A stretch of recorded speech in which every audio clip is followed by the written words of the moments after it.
Mercedes Lewis was like the first one off the field, and he locked eyes with us coming off the field, and he handed his gloves to Brio. Welcome to Tales from the Tundra, a show that captures one team's history told through the eyes of the fan. My name is Ben. Today, I'm excited to roll this one out. This is one that has been a long time in the making. We are sitting down with my friend, Chad. Chad and I have become friends over the years through my page, which has been great. It kind of seems to be a yearly occurrence or a regular occurrence. Anytime they're in town, we get together. So I was so excited to capture this episode. During our conversation, we talk about how we became a fan. Of course, we always talk about that. That's what this whole show is based on. But we talk about how we became a fan, first trips to Lambeau Field. We talk about the NFL draft because we hung out a lot for it, and honestly, so much more. I love Chad. Him and his wife and his kids are just incredible people, and I'm super fortunate that I've gotten a chance to get to know them and befriend them. So without delaying any further, this is episode 16 of Tales from the Tundra with Chad. Enjoy. Chad and I have been friends now for a while. And in that time, I don't know that I've ever asked him how he became a Packers fan. I think part of it is we were anticipating recording an episode like this one day, and we were just kind of holding off hope. So I was super excited to get into that and learn how Chad became a fan. So, way back in the early 90s, beginning of the Brett Favre era. Great era. I actually had a TV in my room, but, the only TV that we had cable on was downstairs. Okay. So, being like bunny ears, like old school technology, the only channels you'd get is like the basic ones. So, Yep. I'd turn my TV on when I was supposed to be going to sleep and kick on Sunday night football, Monday night football. Okay. And I really remember, like, one that really sticks out to me is the Halloween game versus the Bears when it was raining way back in 94. Yeah. Yep. Monday night Dude, football. I'm very impressed that you had a TV in your room in the early 90s. That's wild to me. I had a Sega, so like okay. It just kind of made its way up there. It was in the basement, but yeah. I moved it to my room. Probably wasn't supposed to, but because you're not much older than me, so you'd have still been pretty young at that point where like to remember 94 as your first game or one of your first games vividly, that's a pretty early point in the journey. Are your parents like football fans at all? Nope, not at all. Like my mom's side of the family, they're all huge Chiefs fans. So, have they through the years been I've been Chiefs fans, or are they like okay? So it wasn't just like recent success has turned them into Chiefs fans. They've been Chiefs fans. Yeah, it's like one of those things you always joke back and forth, and now they get the last laugh because they've been good the past few years. Right, for the longest time they were atrocious, and they had really no redeeming qualities for the longest time. They were a quarterback carousel and struggled immensely. So your mom's family is a lot of Chiefs fans, but your parents just don't follow it at all, huh? Not really. They don't really follow football that much. But yeah, kind of same as you. Brett Favre sold me. Yeah. Just watching the incredible quarterback play, just like how did he do that? And then the Antonio Freeman, he did what? You know, like that stuff. As a young kid, I feel like it's kids these days with the Chiefs. They watch Patrick Mahomes and they're just like enamored with the way he plays football. It's the same for us back in the 90s. Yeah, and I think, Favre played with such a different level. I mean, it wasn't always the most ideal play. I mean, in the 90s it was pretty strong. After like in the 2000s, it got to be a little bit more rocky, where he would just be throwing it and there'd be no one around, and always that gunslinger mentality. But I think it kind of resonated, at least to me, because you're like, man, he's just like out there doing his thing, and it's not like perfect, but he's having fun while doing it. And it made you think of, like, for me, it made me think of like being on the playground playing football. That's kind of how you played. You just huck it and hope whoever gets it gets it. Yeah, exactly. It's like, live by the sword, die by the sword. Right. Like, you never know which way it's going to go. So if you remember watching the 94 Halloween game, do you remember watching the Super Bowl 31? Oh yeah. That, like, that was just icing on the cake right there. I mean, I remember like that was a kind of a transition period for my cousin. He's older than I am. Okay. He for a bit there, he was a Packers fan because of Brett Favre for like a couple years. I remember in my parents' basement typing out a letter to him like how excited I was about the Packers winning the Super Bowl. Like, and my mom gave it to him, like sent it to my aunt to give to him. Like I was like, this is the best thing ever, you know. When you Being say that young. typing out, is it like the typewriter? Because this is No, like Windows 98 okay. or 195, whatever our Because in computer was. that mid '90s period, you never know. Because my family had typewriters and we had Windows computers, so you never I'm know. pretty sure. I just Yeah, picture you downstairs, just like pecking away at keys on a typewriter. But the it was definitely Windows 95 makes more sense. Yeah, it was definitely pecking away. But I'm pretty sure it was like early like Microsoft Word, whatever. And I'm pretty sure it was either like every other letter had changed like green and yellow, or like it was every other word was green and yellow. Like I was all into it. It probably took me like 4 hours to type this thing out. Probably did. It was worth it. So she delivered it to your cousin to let you know how excited, or to let him know how excited you are. Yeah. Is your cousin a Packers fan then? No, he's a Chiefs fan. Okay, he went back to the dark side. I'm sure he's happy about that right now, but yeah, that's too funny. So then you got to watch the Packers win the Super Bowl. When did your fandom, like, were you always like a very passionate Packers fan? Because, dude, you're one of the more like you're a very passionate Packers fan. Like you and I text a lot on game days, and your support for the team and the way you like cover the team or the way you follow the team is really, really cool. How you make trips up to Green Bay is very cool, and like you make it a big thing, right? It's like your family. Every year you guys are coming up here for something. Yep. Were you always like super passionate about the Packers when you were like really young, or did it really kind of bloom as you got a little bit older? So I mean, I kind of call it my dark phase a little bit. I mean, I've always been a huge Packers fan, but I kind of toned out a little bit. Yeah. After I got through high school and whatnot, because as I've told you before, going to school for NASCAR and all that football kind of took a back seat for a couple of years. And sure, the Brett Favre thing, going to the Jets, kind of. I never turned away from the Packers, but that kind of, it's like almost like a bridge burnt, you know. Yeah. I always still followed them, and then, after Aaron Rodgers came in and took the reins, it's just right back in after that. Mm-hmm. So, and then the rest is history. I do think, though, I think it's pretty normal that when you're going off to college or doing your other stuff, that it's pretty normal to not be able to follow at the same level that you once did. I know when I was like in high school, because of my schedule and how busy I was, I didn't really follow football as much. And then once I got out of high school, my schedule opened up a little bit more because I didn't go to college right away. Then I could fall back into it. So I think that's a pretty normal thing with how busy your schedule was. I am curious. We're talking about the Brett Favre thing. So the day we're recording this, Aaron Rodgers just announced he's signing with the Steelers. I don't know that we texted at all really about it, but how are you feeling about that move?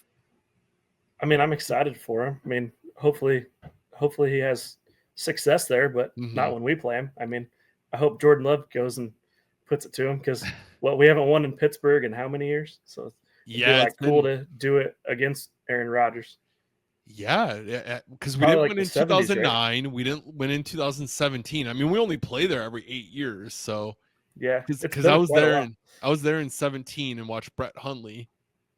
We almost got that one, but the defense allowed that last minute big play to set up the game-winning field goal for Pittsburgh. And then 2009 was like an intense game, if you remember that one, the last second touchdown. Oh, yeah. It's going to be an interesting one. Would you have been exciting for sure? You talked about like feeling kind of hurt when Favre left. Did you feel that way when Aaron left? No, because I expected it. We know what to expect.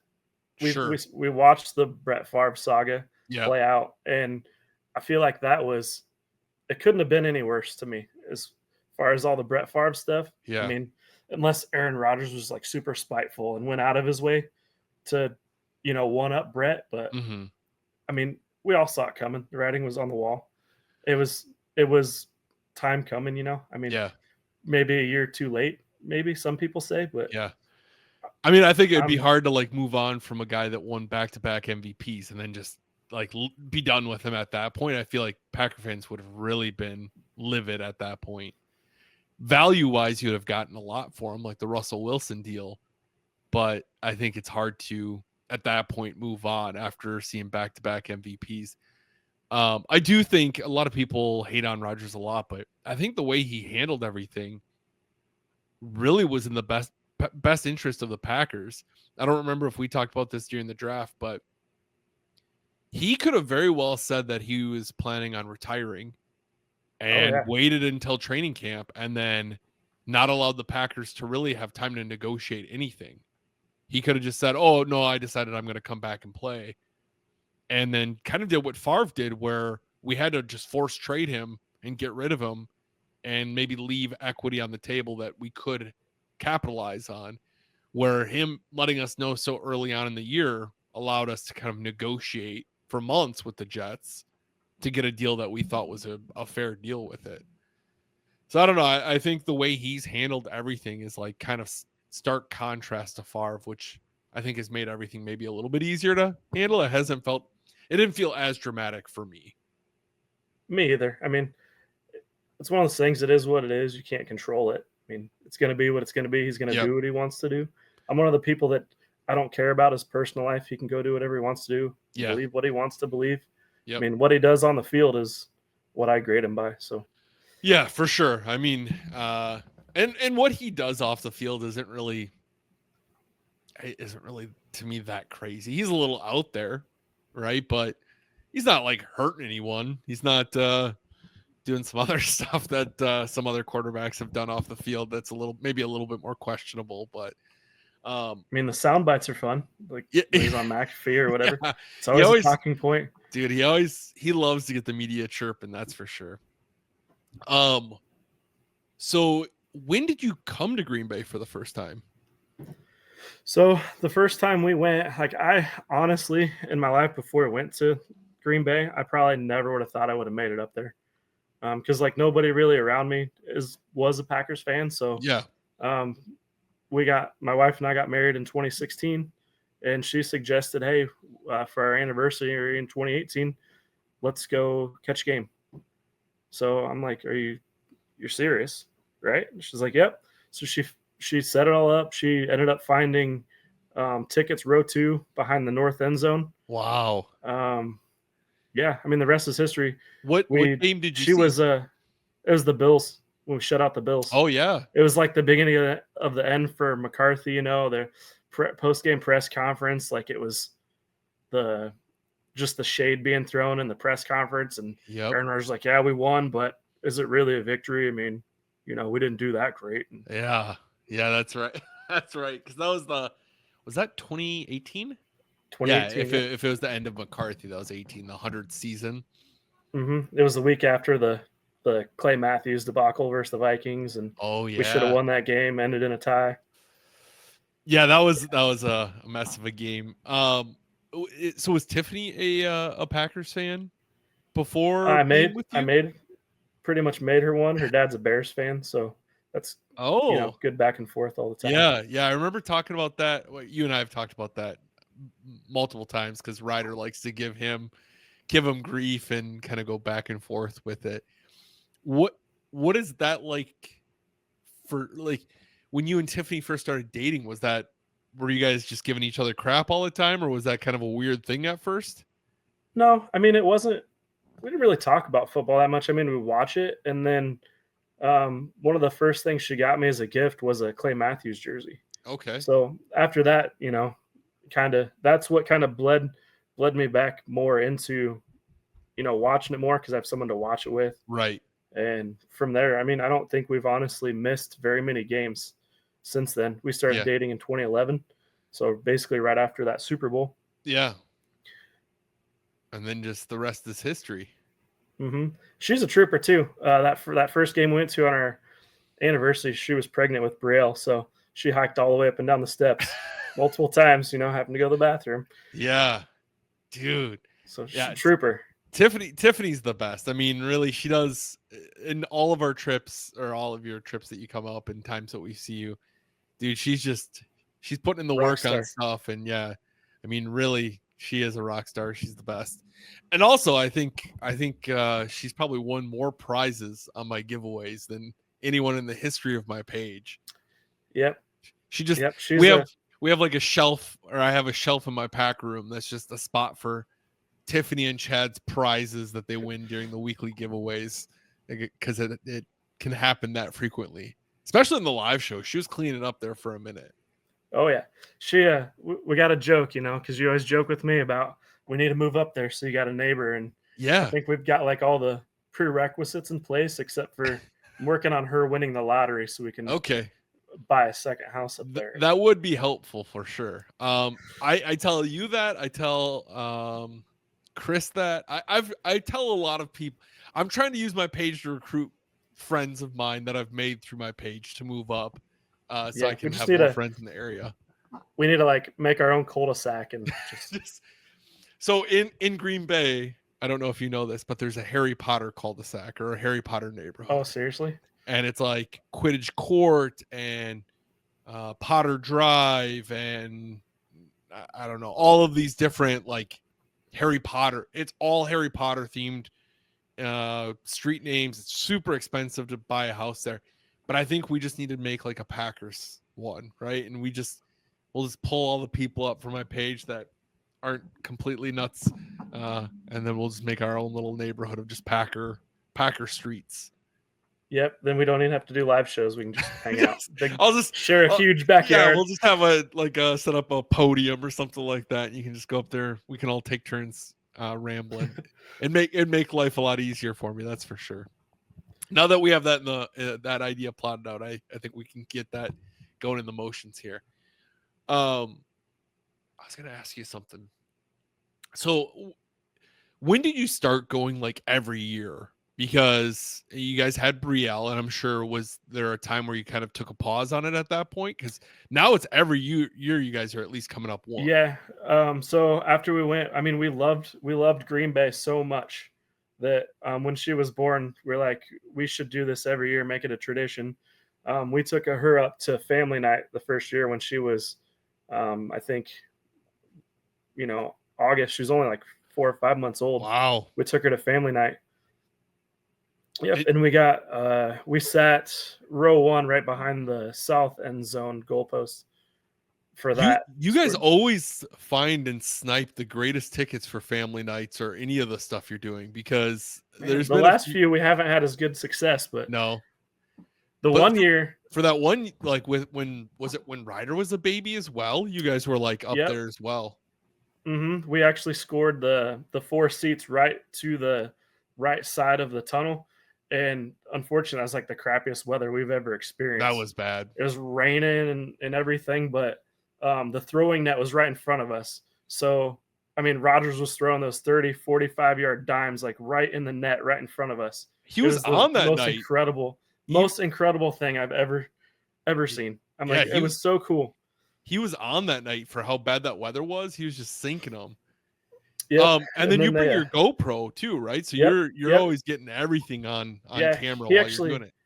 He nailed one off the top of the throwing net, and it actually smashed into the top of the GoPro. I thought he broke it for a minute. That's the only one he missed, I think. He was like, dude, he only missed like 1 or 2, and that was one of them. He was on one that night. That's for sure. Because I was at that family night. How old is Ryder now? That would have been 2021, because the only year we didn't get to go was COVID. Okay. That's the only year we haven't been to Green Bay since 2018. That was what I was thinking, because I was like, I remember it feeling like, was this a message to Jordan? Like, this is my seat for a while. Because that was during that family night, that was mentally what I was thinking as he was, because he felt like he was so in the zone on those deep throws that it felt like it was like a message almost.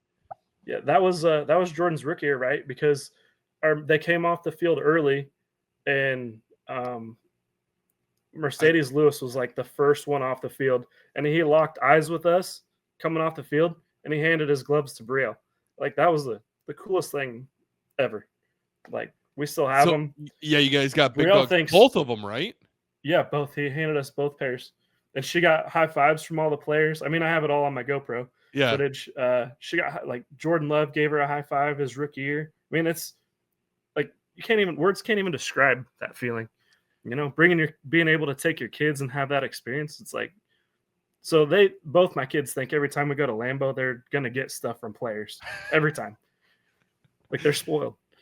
Well, they're both cute kids, so it wouldn't surprise me if every time you go, you're gonna get something because they're both just such cute kids and so funny. Ryder cracks me up every time I see him. He'll probably watch afterwards. So shout out to Ryder, shout out to Brielle. Those two are the best kids. They're so funny. Yeah, I love them to death. It was funny when they're like here too with like Mason because Mason didn't know what to do. Why are two bigger kids here? And I look forward to them playing together more often as Mason gets a little bit older. Hey, it's Ben. Sorry to jump in. I wanted to do the giveaway winner for last week's episode. Before I do, as always, I want to say thank you to everyone who took the time to enter the giveaway. Anyone who took the time to watch the show or watch any of the clips, you guys, I can't appreciate you enough. I also want to say thank you to Nicolay Law for making these giveaways possible all year long. So shout out to Nicolay Law. If you are injured, get Nicolay. All right, let's see who is winning this week. This one here feels like a good one. Oh, it looks like Bailey's back on the board. Congratulations, Bailey. Let's take a look and see what you won. Bailey, you have won yourself a Nick Collins signed 8x10.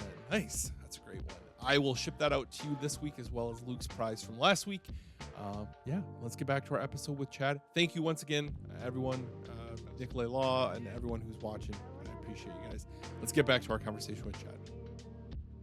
We were talking, this is what I was going to ask you about, because we talked about the NFL draft a little bit.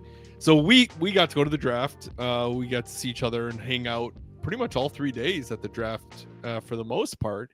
How did you feel about the draft? I mean, incredible.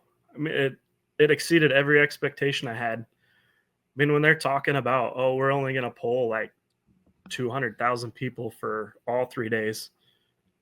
I mean, I think Green Bay blew it out of the water. I mean, you and I talked about, I didn't know if we'd ever have it again. It felt like a once in a lifetime thing. Yeah. But after that, I don't know how they can't get it again. That's what I mean. It was truly incredible. I am hoping that we get it again. I would love to be able to do it again and hopefully have a better idea of what to expect this round if we were to go. I've said this a couple times now, but I think the only thing that really caught me off guard is how much like of a lull period there is between draft picks. Because when you're watching it at home, they're talking, right? There's talking people and you're hearing stuff going on and they're talking about the player and they're breaking down film or whatever, they're showing film. And there was just like that guy playing music and you're just like, this is, it just felt like a lot of like filler, which there is, but on TV you get filler that's like related to the draft. This just felt I feel like I could do without the music. I couldn't care less about that. Like, you know, they had someone up there talking about whatever. I mean, it would have been so much more enjoyable. It's just so hard to follow live because you're like, all of a sudden the huge screen changes to a different team and you're like, what's going on? Like, I thought they were next. And then it pops back up like, oh, they're announcing now. Oh, the pick's in for them. I'm like, what is going on? Well, you know, there's that period, was it day 2 where it said the pick is in, and then it was like allowing another team to come on, and then their pick was in. And so it was like, they were stacking them up. We're like 4 or 5 behind. Yeah, and you're going, okay, who's up?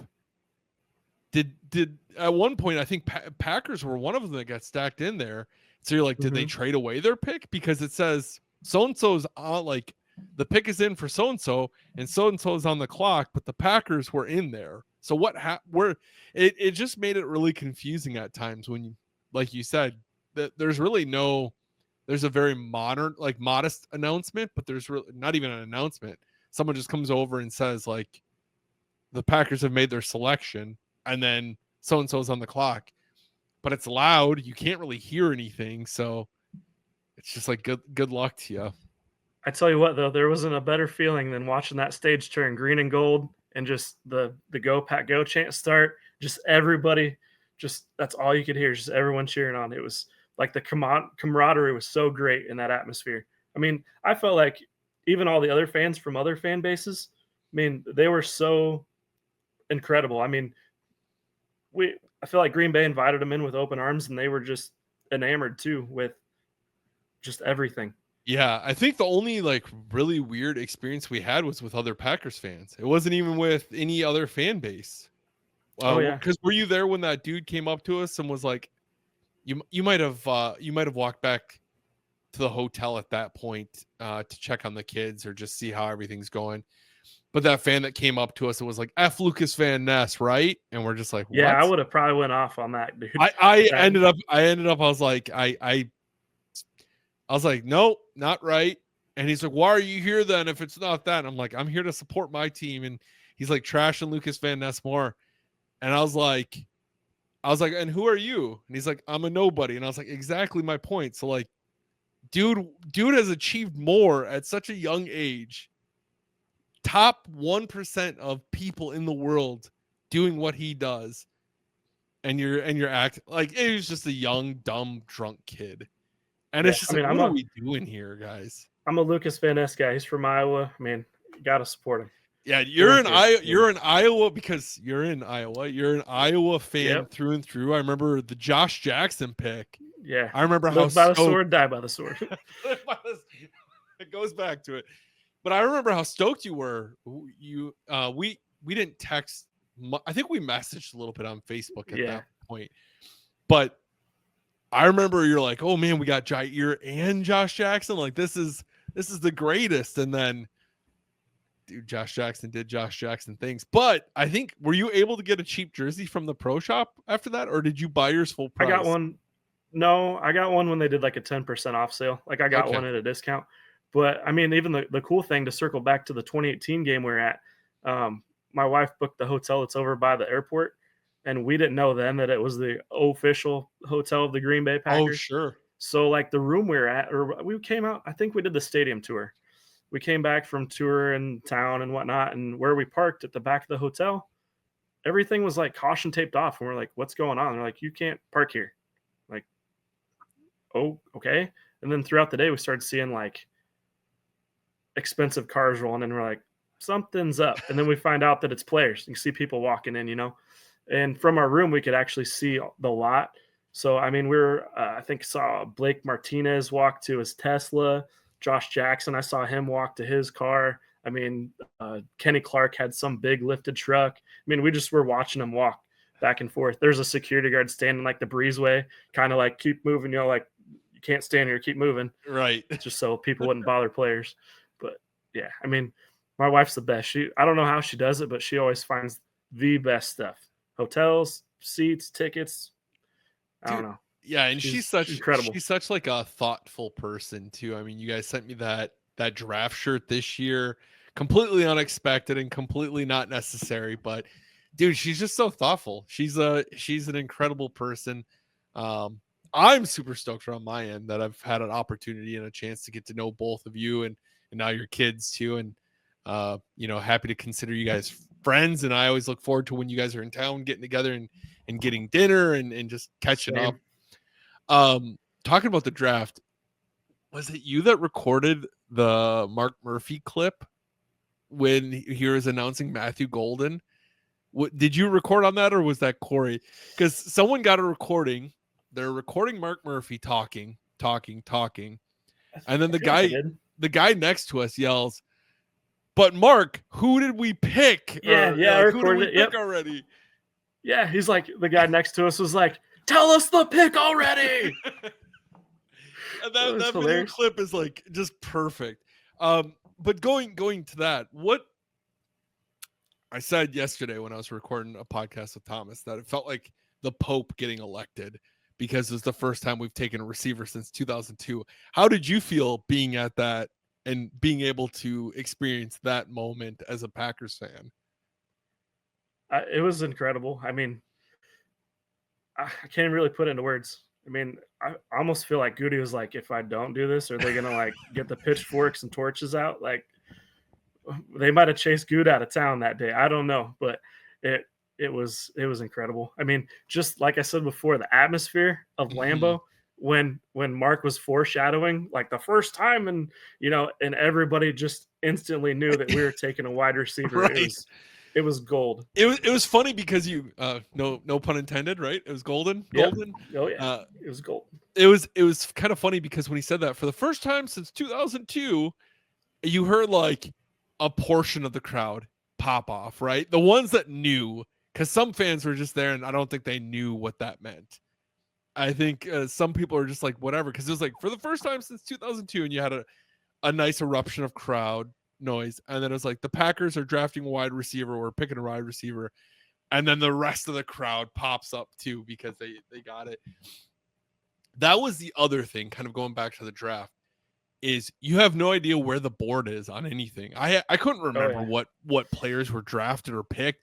And I don't follow college enough to know every single player, but I had zero idea of what anything was as you're sitting there because you have no running like recap of stuff really. It was just we had just linked up with you guys because we actually got locked out for I think the first 7 picks or whatever it was because I had to go back to the hotel and get them. We ate dinner and then she got a notification that said the event's at capacity, and we're like, seriously? Like, you're not even going to let us have a chance to beat Detroit's record? Like, come on. I mean, once they let us in, the kids wanted to play. So we took them over to Titletown, completely dead, ghost town. There's nobody over there. And then you see the shots of Lambeau, and it's like, a quarter of the way full. I'm like, you guys could have really opened this up and filled the place. But I don't know. I'm sure they're worried about, people rioting or something. Once it calmed down, they're like, okay, we can start bringing more people. They were worried that the Packers were going to take a receiver and get out of control on their hands. It was just going to be a riot. Something, yeah. Yeah, I think I had seen that they didn't have enough like police force for the event, so I'm sure they had to have. Wild. I mean, I remember being with you and Corey and everybody, and I was like, man, they got like Racine Police Department here with canines, and then you see like Homeland Security up on the roof of Lambeau, snipers and on the roof flying around. Yeah, insane. Well, and then they had snipers on the roof over at Stadium View, not on Stadium View, but the hotels around there. They had snipers on the roofs all around the area as well, and the Resch Center. Yeah, and it's like that's wild. I mean, that's a lot of, but it was interesting that you had that much presence, right? You had snipers everywhere, but then to actually get in felt like there wasn't they're just like letting, hey, come on through. No, don't need your QR code. But we did have to have the QR code to get on the playground. Like, see, and that can't was get on the playground without the QR code. That was the other thing, is like they stressed about downloading this damn app and having this QR code that I never once scanned the entire time I was there. But you said for the playground, you had to scan it. Twice. They made us scan it twice to let the kids play. What were they even looking for? I think they were trying to maybe count heads of how many people were actually, or maybe they were using it as some kind of waiver in case kids got hurt. I have no idea. Like, they wouldn't tell us. They're just like, we need to have it before you can come through this way. But if you came through the other way, like from the Titletown field into the playground, there was nobody there checking. It was just like right on the backside of Aaron's Hill is where they were doing it. It was so strange. Like, that was the most unput together I felt like the draft experience was like that. And it felt like leading up to it, I don't want to say disorganized, but it felt like I didn't have an idea of what was happening in any spot. Like, leading up to it, it was just like, it felt like very much a mystery of what we were getting ourselves into. The map came out of like what they expected and rendered, but it still felt to me, and it's probably my own fault, I probably didn't like read up on it enough, but I was going into the day, I'm like, I don't really know what to expect. I'm just going to go walk around and see what's there. So it's probably my own fault, but I felt like it just felt like it was like, I didn't even know the stadium was going to be closed Monday, Tuesday, and Wednesday. I didn't know that whole area was going to be closed down. I could have missed that announcement. Corey, Corey didn't even know that. He was expecting to do the Hall of Fame or tour or some pro shop, and we couldn't do any of that. So I don't know. That was an interesting thing. Probably my biggest disgruntled thing was the long walk we had to do to get all the way to entry 1 from the hotel. Yeah, Like, you guys couldn't put one on the other side? And I wonder why that was, because they had exits on both sides, right? Yep. Because you could Yep, they exit had exits everywhere. You could but you exit everywhere, just only those 2 entry places. yeah, Unless you because had like a premium entry or like a premium right, yeah, you whatever had the kind of VIP pass. entry or whatever it was. Yeah, Mhm. because that was annoying. Because when I had to go to Stadium View for that thing, for that pulled pork eating contest, it's like, all right, now I got to walk all the way back through, and they route you a certain way. You couldn't make like a direct path. You had Yeah, to you walk. basically gotta cut through the neighborhood Yeah, over by lot 1. and that was well, and it was over by yeah, it was like kind of side, like cutting way over across to come back around. That was kind of a dysfunctional thing. All in all, though, I hope we get another one because that was a lot of fun. The vibes were immaculate, like you said. Everyone was just having a good time. It was really interesting, and I don't know if you thought this was odd. The amount of like people that we saw that were streaming or creating content the entire Oh, it time. was insane. Corey Like was like a magnet for it. Corey was getting everyone's, and that one dude that interviewed him with the those ice cream shoes. Yeah, skateboarding, Nike, They're whatever they like were. Nike, but they're like ice cream. Dude, I don't Yeah, I know. don't He know. said they were Tony fake. knew exactly what they were, Yeah, Tony right? Tony somehow knew exactly what they were, but the dude that interviewed Corey, his TikTok blew up of Corey. So Corey was like all over TikTok. But then biased on that draft night, we had the people that were streaming the entire draft. Like Yeah, oh yeah. that Ravens fan. I don't know. I see him every once in a while. That was another thing that like really threw me off. And I suppose it's something to expect because it's going to draw people that are maybe their business or they make money doing it. But that was another thing. But I hope we get another one back because it was just a good time all around. Weather was a little on Friday, especially, but really it worked out. It could have It's been a Green lot Bay. worse. I mean, Yeah, could you expect anything less? that's true. Speaking of other games too, as my mind's all over the place here. This past year, you got to go sit in Lambeau Leap Zone for the Oh Packers yeah. Lions game, correct? All Mhm. four Yep. of you. Yep, we brought the kids up to that. That was their first game. So we didn't do family night last year. We skipped out family night to take them to the game because that's a pretty good chunk of change to shell out Yeah. for a game. How did they do in their first game? Because a game is a long time for when you're that age to sit through. Everything considering, I mean, Ryder was 3, Braille was 5. I mean, they were rock stars. It was the Lions game in November, so it was more of the same. Super cold, Mm-hmm. rainy, miserable. They took off like for right after halftime.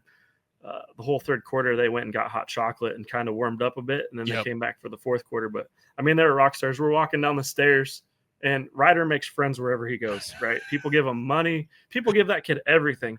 He not even 2 seconds into the bowl, and he convinced some guy to give him his box of M&Ms. I mean, this kid, I tell you, I'm like, dude, you can't just take people's food. And he's like, he gave them to me. I'm like, all right, Ryder. And then we go and sit down, and we have the Packers Grinch to our left and Packers Vaders right behind us to our right. So they were over the moon with being able to see like Packers characters that we get to see on TV and like super fans. So they're troopers. They're great. That dude, you were not kidding about Ryder though, because I think we were hanging out and I almost gave him $1, but then I think I realized I only had $1 and I wanted to give one Oh to yeah, Brielle Brielle too, would have right? she So would have lost her mind. yeah, exactly. So I was like, okay, I think I only got $1. I'm not even gonna pull out my wallet and look, but I wanted to give Ryder $1. And then shortly after, you're like, yeah, dude, people just always give him money. People always give him everything. And I'm like, yep, there's something about Dude, this kid. He's just like attracting stuff every from time people. we're on vacation, we're like in Mexico, and he's convinced like the taxi driver to give him like 20 pesos. I'm like, what are you doing? And like I think we're in Grand Cayman, and someone gave him like their currency. I'm like, so he's got one of the Packers like giant bottle jars for Oh, change. yep. Both kids have one, but he's got like currency from everywhere because everywhere we go, people give him money or he finds money. Dude, Like, he's a pretty charismatic kid. He's pretty funny. He's I don't know. He's a good kid. I mean, both your kids are great. They're both so funny. Um, What was that experience like as you're sitting front row for a game to be in that Lambeau Leap section? I've been close to the front, but I've never been like front row in the end zone where you could catch a player any moment. Yeah, I mean, it was incredible. Thankfully, it switched quarters because if EQ, or sorry, not EQ, his brother, Amon-Ra St. Amon. Brown got that touchdown, that would have like literally happened right in my face. So thankfully, he did it on the other side of the field. But I mean, you can't put into words what it's like sitting row one in Lambeau during a game. Like it's everything you'd expect it to be. I mean, we didn't get a Lambeau Leap, but it's at the end of the day, you still got to be in Lambeau to watch a football game. Right. And to bring your kids to their first ever game. Unfortunately, the outcome wasn't what you wanted, but I think those are the things that kind of solidify them more as Packers fans and make them like, do you guys watch games every year, or every Sunday when they're on or whatever, as like a family, or is like our Ryder and Brielle, because they do like the Go Pack Go chants and they do the Lambeau Leaps with you, right? Yep, we call them living room leaps. We started it when Brielle was tiny. So every time they score a touchdown, I put them on my shoulders and I parade them around the living room, and they both get to do it, and they cheer "Go Pack Go" on my shoulders. So it's they're into it. They're Packers fans. They're diehard. They're on the season ticket waiting list right behind me. So I mean, they're where are you guys at on the list? Shoot, I can't remember. Some 120,000. Yeah, you're somewhere. Yeah, so the cards should be coming soon. I mean, it'd be interesting to see how far we move up, especially now that they're supposedly kicking people off the list. Yeah, I wonder if you're going to see people now this year not do 100% just to avoid, right? They might do 75%. Yeah. But what I hope is the Packers are going to slowly start saying, okay, you can only do 50% on Ticketmaster or whatever. If you do anything more than 50, we're revoking. Because I think there's got to be a line where if you're a season ticket holder and you're selling 50% of your Packer tickets, I think at a certain point the franchise needs to start revoking those, because you have people that are, I think I calculated it's like 190-year wait list based off of Mason's spot in line and how far I've dropped since I got added to the list in 2010. I think it's like 190-year waiting list. So I think at a certain point you need to look at who has tickets and the behavior they're doing with tickets. And if you're sending them out to friends or family and it's kind of staying in your circle, I don't have an issue with that. I think my issue is when it's all going Ticketmaster and it's all going to these third-party thing that doesn't monitor who it's going to. The tickets I got through someone I work with, she sold them to me at face value, didn't even charge me tax or fees or anything for them. Yep. So that was really kind and cool of her to do. But I feel like the people that are turning them to sell them for a profit, that's what the Packers should go off of. If you're selling them to friends and family and you're not turning a profit, I don't have a problem with it. Yeah, I mean, even if your profit you're making is very minimal to cover your whatever expenses, like I don't know, sometimes tickets, I don't remember what face value is at this point, but if it's like 122 a ticket and you sell it for 125 or something like that, if it's like a very minor profit, I don't have an issue with it. My issue is when it's like these are usually $120 tickets and now you're selling them for $250. I think I paid like $640 for all 4 of those seats. Okay. Yeah, and for first row, that's not bad at all. That's less a ticket than what Tiffany, I think, got the one that we went to in 2018 for row 2. I think we paid a pretty penny for those 2 seats. I believe we probably paid just as much for 2 that we did the 4. Yeah, I believe it. Especially if you buy so far in advance. Had you guys where the season was at that point. Oh no, the season was super early at that point because it was week 4. Week 4. But like a lot of times, I feel bad for people who buy tickets so far in advance. Say the 2017 season when Rodgers broke his collarbone, and they buy tickets way in advance, and then Rodgers breaks his collarbone, and by week 15, 16, no one cares anymore, and you can get tickets for next to nothing. Now these people that spent premium on tickets now have to go to a game that isn't a desirable one. Hey, it's Ben. I wanted to give you this week's word of the week in case you are looking to enter the giveaway. If you've never done it before, check out the link in the show notes below. You'll see like a giveaway link. It's going to ask you for a phrase of the week. And this week's phrase is Quay Walker. Quay is a partner of Nicolay Law as well. So Quay and I are pretty much co-workers. So fill out that form, put in Quay Walker, and maybe next week you could win something. I want to say shout out to Nicolay Law for making these giveaways possible. When it comes to injuries, you know you need a good game plan. That's where Nicolay Law comes in. Insurance companies have their own playbook, and it's usually not written in your favor. Nicolay Law helps level the playing field. They are based right here in the Midwest. Russell's from Green Bay, and they've helped thousands of injured folks get back on their feet. They deal with insurance companies for you, fight for you, and get you what's fair. And they don't get paid unless you win, which is, I mean, honestly, that's a killer deal. So if you are injured, get Nicolay Law, visit nicolaylaw.com or call 1-855-NICOLAY. As we're wrapping up here, I always have my questions I ask people. I hope you didn't mentally prepare your answers for these, but if you did, that's okay. Did you switch them up on me? I was going to, and to be honest with you, my day of work got crazy on me, so I didn't have a chance to really come up with too many crazy new ones. But if you could sit down and have a conversation with any person associated with the Green Bay Packers, alive or dead, who would you choose and why? And we're going to exclude the usual suspects like the Vince Lombardis, the usual suspects that you hear often. I got a couple for you. All right. Hit me. I'd really like to Jack Venisi because, his knack back then, before Lombardi came, his knack for finding talent and evaluating talent for that era was just incredible. Mm-hmm. I mean, he set up Lombardi's success. Yeah, because he was responsible for that 58 draft class, correct? Yeah, where they got Kramer and Nitschke and was it Taylor as well in that class? Mm-hmm. And there's a lot of, 3 Hall of Famers in that class alone. Yeah, and I've read he's part responsible for. He put a word in to get Lombardi there, from what I understand. So, just to hear how he went about evaluating talent, and finding talent would be something to listen to.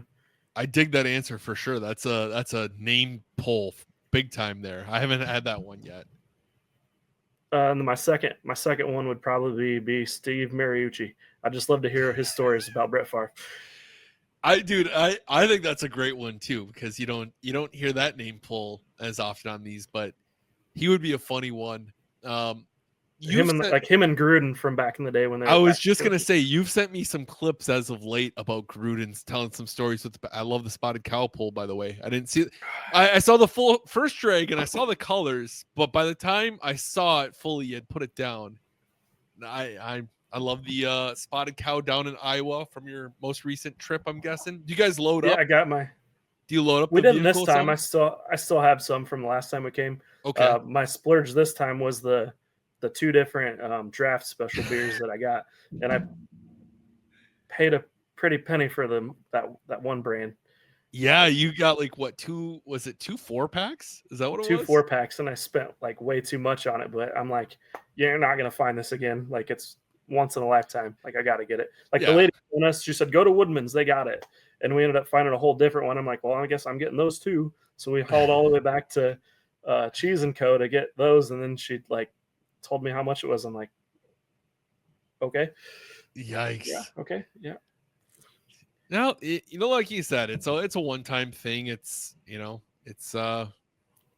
work hard for your money. You can splurge every once in a while on some fun stuff. I love the spotted cow pull. Next question here. If you could watch any game again for the first time, having the same emotions or feelings as you did the first time you watched it, no championship games, which would you choose and why? I'd love to say the Miracle in Motown, but everyone says that, so it's too cliche. But, probably that game for 59 minutes and 30 seconds of that game, it was a boring game. That game is not an enjoyable one to rewatch.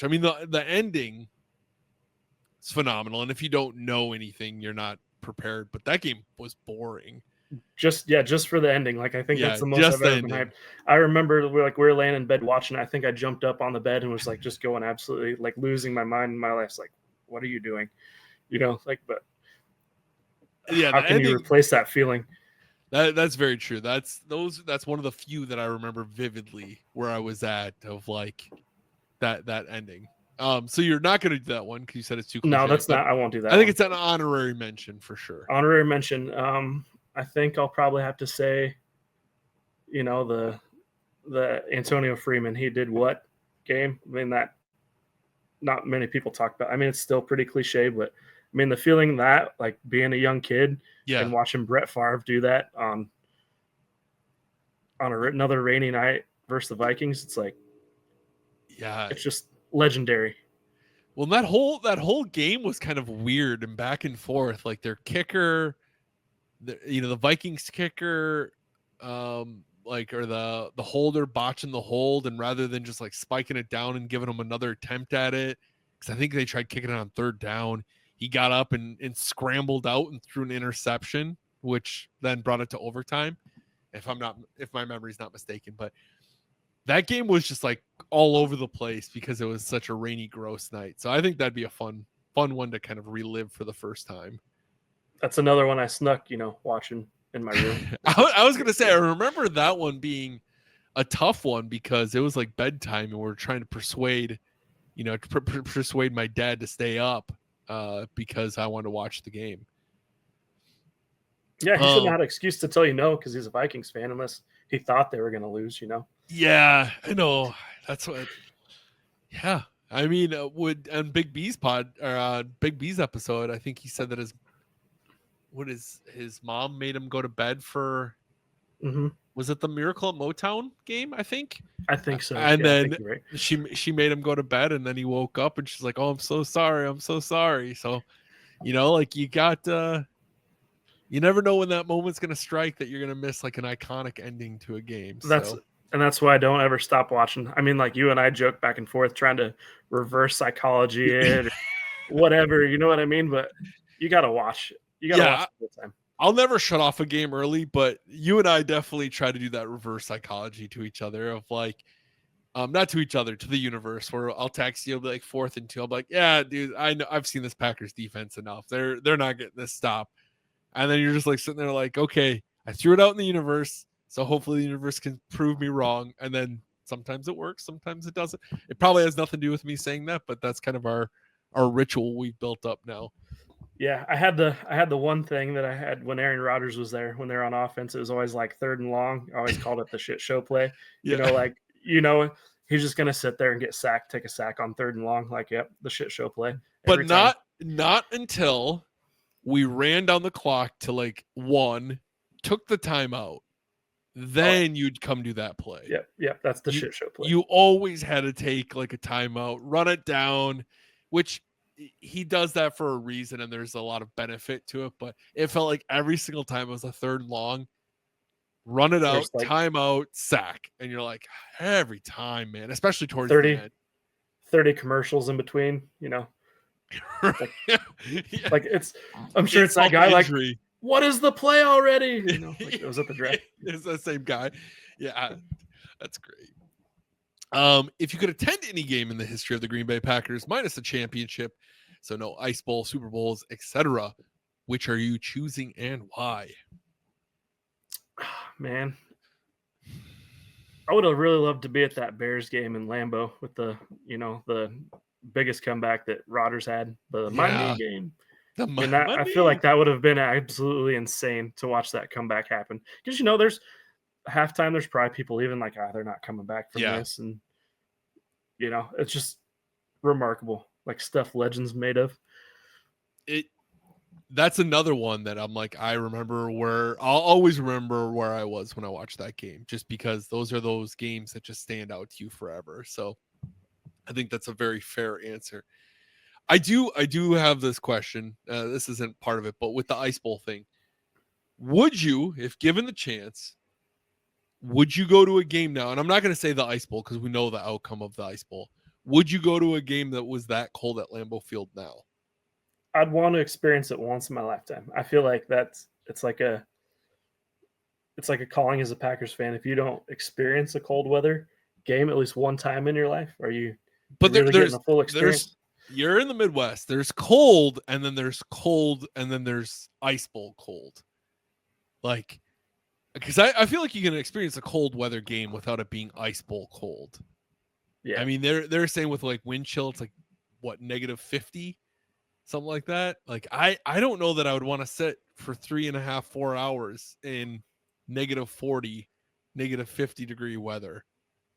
I'd try it one time. I'm not much of a snow guy.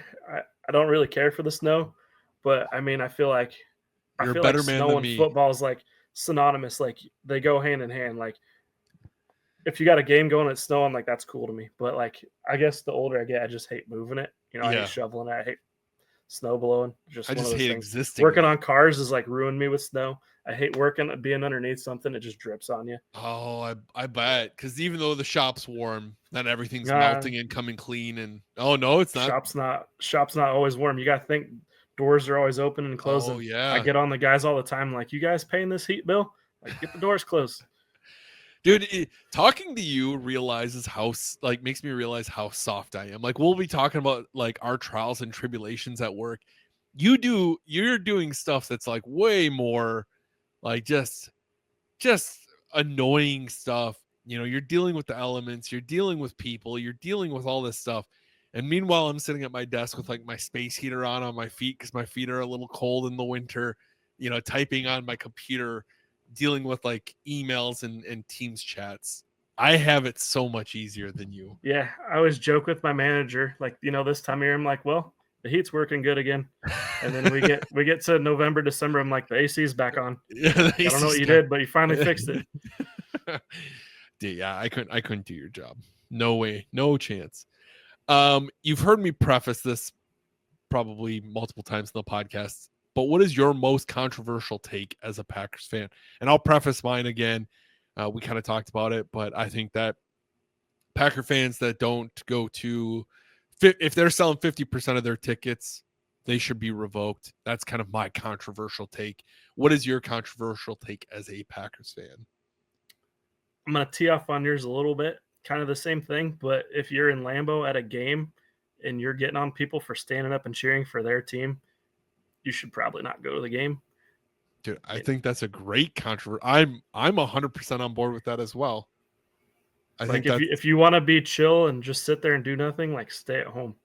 yeah, or like if you want to do that, just understand that you're going to probably have to watch the game on the jumbotron, and there's nothing wrong with that either. Like if that's what Yeah, you I know want, it sounds yeah, like I'm gatekeeping, but I mean, like people gripe about the craziest stuff. Like let people cheer for their team. yeah, and Come on. I think there's a line, right? Like because the pendulum can go back and forth. I've been at games where we didn't sit once, and I think like that that might be a little tough because if you are older, it is tough to stand for 3.5 hours. But you know when the team's on offense and you're quiet anyways, you could probably sit down and relax a little bit, save that energy when they're on defense, stand up, be loud, do your thing then. So I think there can be a line where it's like, okay, maybe it's too much one way. I mean, I'm glad to stand the whole time if that's what everyone is around me is doing because I signed up for it. But I do have empathy for those people that are like 70 years old and having to do that the entire time. But I also, the people that act like you shouldn't stand up at all and shouldn't be whatever, those are the like worst of the worst. So I And I'll add one more thing to it. If you start the wave when they're on offense, lifetime ban. dude, I couldn't agree more with your points, man. I know they're controversial because if I You said posted a clip of, controversial. We'll take it all the way. yeah, if I posted a clip of this, I'm sure you get people like griping about it. But I wholeheartedly agree with both of those things. Last one here. This is like one of my favorite ones. But if you woke up tomorrow and you were the owner of the Packers, so you had full say over everything, like a traditional NFL owner does, what would be the first thing you do and why? Well, I would try and see if we could take the domes off of the other NFC North teams. Like, just try to lobby to get rid of theirs. Yep, like play football like football's how it's meant to be played. Yeah, I mean, it wouldn't happen, but I mean, I'd pine for it. It is always interesting. I've been to Minnesota for a game, and I will say as a fan, it was kind of nice because I went to Minnesota. I went to a Packers Viking game, and it was cold outside, but it was nice because I didn't have to dress super warm the entire time. So as a fan, it was nice, but it did not feel the same as Lambeau Field of being out in the elements and like yelling and feeling like it felt more like reserved because you were inside, if that makes sense. Yeah, I mean, we just took the kids up to US Bank for Monster Jam in February. So I mean, it's a cool stadium, but like I told you, a little bit too much purple. Yeah. Yeah, you don't want to bring your kids around that too much. You said it's got a weird smell, like choking or something. Yeah. Anything else that you want to add that you feel we didn't cover or didn't talk about? I was gonna circle back to the draft stuff. I mean, I feel like it was awesome how my wife had the idea to just go into the pro shop, and we just happened to stumble upon Jerry Kramer doing a signing. And like, you know, in my lifetime, I never would have thought I would have met Jerry Kramer. I mean, he's getting up there in age, and we're only up there once every year. I mean, the timing was perfect. I mean, it was so cool. He's so gracious with his time. He sang to Brielle like, "Hey, pretty girl," and he threw his Hall of Fame ring to the kids, let them put it on. I mean, Jerry Kramer is just the coolest guy on earth, you know. If anyone out there had the opportunity to meet any Packer player, it'd be, in my eyes, it's either Jerry Kramer or Dave Robinson as the two like coolest people to meet from the Packers organization. And there's probably other like great ones, but Jerry just does such a great job of making everyone feel so special meeting him. Like, he just makes you feel like he's there for you. I mean, yeah, he took his time. I'm sure other people in line were getting impatient at how much time he was spending with us, but he makes you feel like he's there for you. Yeah. But you know, they might be impatient, but then when it's their time up at the table and he's doing the same thing with them, exactly. You know, he really makes you feel like if you're spending money on an autograph session, Jerry Kramer's is the one to spend it on, because I've met him probably a handful of times, and every single time I've met him, he's told me a different story about Lombardi, just different story about his playing days, different story about Lombardi, he just has stories for days, and he's such a great storyteller, and he's so just personable that he is like one of the greatest guys you could meet. I was so stoked when you said you got to meet him at the pro shop, no less, and your kids had that great interaction with him. Couldn't really ask for a better person. That's what makes Green Bay great. I mean, every time we've been there, we've came across somebody. You don't get that at any other NFL city. I mean, we've been there. It was when Rodgers pined to get Randall Cobb back. We're just wandering around Titletown and come around Aaron's Hill on the backside there, and Randall Cobb sitting there feeding his like newborn. Like, you don't get that anywhere else. No. You know, it's like such a sense Mark of community. Murphy's walking through. You're in the pro shop and there's players in there. Yeah. I mean, every time we're there, we get to experience something great. And that is going to do it for this week's conversation with Chad. Really, first off, I want to say thank you so much to Chad for taking the time to get together, share his story. I know it's been a long time in the making, so I'm super stoked that we're finally able to get it done. I really can't say thank you enough. Chad and Tiffany and their children are just such great people that I look forward to getting together with them every time they're in town. So I hope you enjoyed the episode like I did. I also want to say thank you once again to Nicolay Law for sponsoring the show. If you are injured, get Nicolay. If you want to be on an episode of Tales from the Tundra, check out the show notes for a link on how to apply for the show. And yeah, once again, my name is Ben. Thank you all so much for watching. And until next time, I'll see you same time, same place next week. Go Pack Go.